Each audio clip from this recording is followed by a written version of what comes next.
Hey everybody, Gary with Basecamp Trading. Let's take a look at a Unirenko setup that we had in gold futures this morning because this led to a pretty nice trade.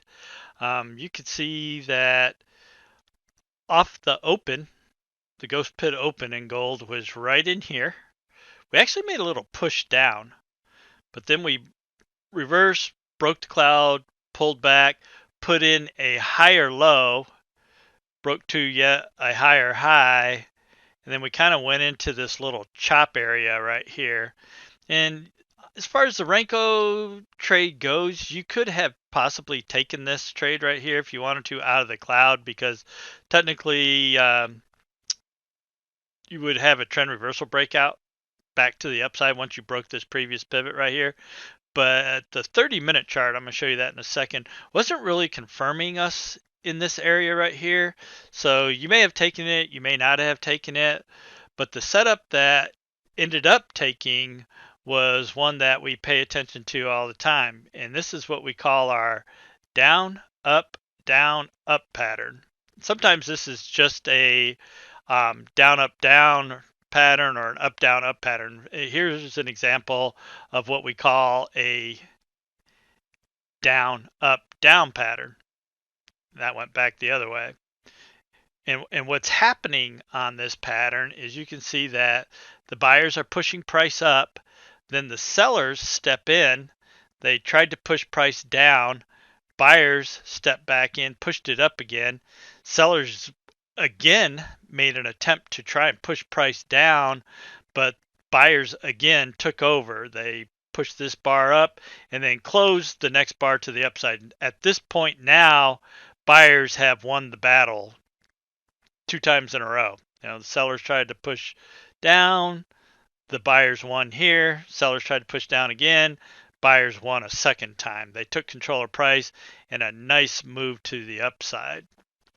And this was a pretty much a no-brainer trade too. Your entry was on that bar right there, which had you in around 1817.90, 1818. And in this particular case, our take profit was an absolute no-brainer. Here's our 30-minute chart. And right in here's where that price action was taking place prior to our up, down, up, our down, up pattern that sent us back on the Unirenko chart. And you can see gold had made this initial push down, and then we put in this hammer bar right here, and this is a bullish hammer. Left a bottoming tail, entire body of the bar is buying, and then gold tried to push up. We left a little topping tail, and then we had some kind of sloppy price action, and that was this price action right here. That's where this sloppy price action was taking place. And so at this point, we still don't know, exactly what we're doing because as you know, we like to try and confirm our Unirenko setups with what's going on our 30-minute chart. And so what was happening, we still had some indecision here. We were turning bullish. The fast and the slow line on momentum had actually crossed to the upside and the histograms were turning green. This bar was attempting to make the 5 and the 13 cross to the upside. And then gold, as you can see, pushed up. And the no-brainer was right here. We took profits at the 200. We know that very, very, very, very often significant support and resistance is this 50 EMA and the 200 EMA. And we pushed up to the 50 on, and we kind of stalled there temporarily, but then we shoved up to the 200. And when we shoved up to the 200 and we were significantly overvalued on our value charts, that's just a no-brainer place to take profits, or at the very least tighten your stops very tight, because we know that this is significant support and resistance and that we are probably going to get a significant price reaction.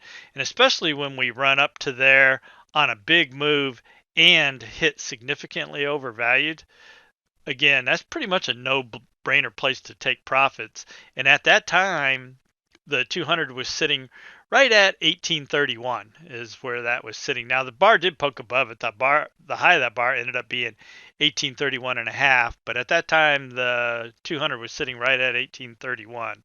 So again, pretty much a no-brainer place to take profits. And again, our entry was 1818 and up to 1831. That's $1,300 per contract. And again, you should have been able to lock that in. I mean, nobody picks tops and bottoms, but again, we know that the 200 is significant, and that's definitely a place to consider taking profit. So, I mean, quite honestly, if you were entered into that trade and you saw that you were running up here to the 200 EMA, I mean, that's just a no-brainer place to, again, take profits or put your stop real tight, because we just know that most of the time we're going to get a reaction here. And again, especially when we hit significantly overvalued, because I mean, you can just go back through here and look how many times we react to the 200. And again, yesterday we pushed down, bounced off of this numerous times, ended up breaking down through it. And then you can see you bounce off the 50 and the 200. See, just ran right down the 200 and bounced. And we just know that this 50 and the 200 EMAs on a very, very regular basis are significant support and resistance, and price definitely reacts to those levels. So again, today it was just an absolute no-brainer place to take profits. Again, we'd made a big run. That was $13 on this one run, and that's just that 130-minute bar right there. So, price had moved $1,300 inside of 30 minutes, and we hit significantly overvalued. So again, we know that's just a good place to take profits. And again, the reason that we entered that trade, even though the 30-minute chart was a little iffy, again, we were starting to turn bullish right here, but this wasn't a real bullish chart at that point. The 513 hadn't crossed yet. Price did trigger a hammer, but then we made a pretty decent pullback. We weren't even closed at that time. We hadn't even closed above the 13 EMA yet. So this was a little iffy, but then we know this is a very bullish Renko pattern. So once this pattern closed and finished with a 30-minute starting to turn bullish, that was a confirmation to go ahead and take this entry. And then when the 30-minute triggered, that just took our trade right up into target. Another decent trade we had today was towards the end of the day. This was in ES futures. And you can see that we'd made a pretty decent push up in the morning. The ES opened right in here, and you made a pretty decent push up. That was a 20-point run up into the highs. Then we pulled back, started consolidating, and we were chopping, several hours throughout the afternoon session. But we had this power line overhead right here. We had this power line underneath right here. So we knew we had a compression channel right there. And we had the resistance break right there was above 39.16 and a quarter. And inside that compression, we had actually made a higher low. And we actually, as we were breaking that resistance, we were triggering a trend reversal breakout as well, because you can see we were making lower highs, lower lows, lower highs, lower lows. And then we put in this pivot right here. It wasn't a higher pivot high. Our previous pivot high was back here, but it was a pivot. And then we put in a slightly higher pivot low. This pivot low is higher than this one. And then as we were breaking resistance, we were also triggering the trend reversal breakout. And then a nice push right into the close in the ES as well. And again, that resistance break triggered above 39.16 and a quarter.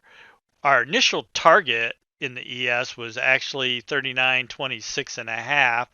So a decent push off of this. Again, your entry would have been around probably 39.16 and a half. Our target was up there at 26 and a half. So potential to make $500 per contract. If you stuck with it, you could have made even more than that. But again, our initial target was up there at 26 and a half.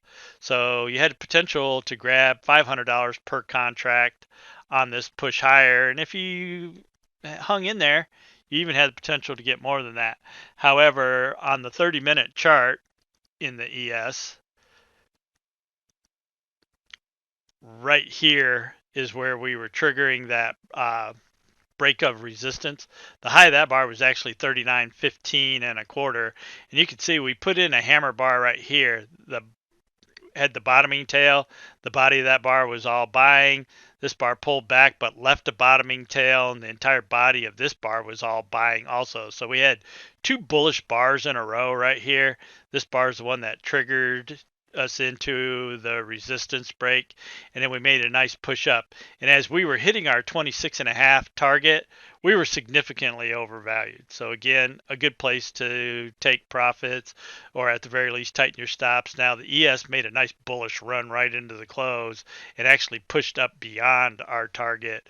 But again, we were significantly overvalued at a target area.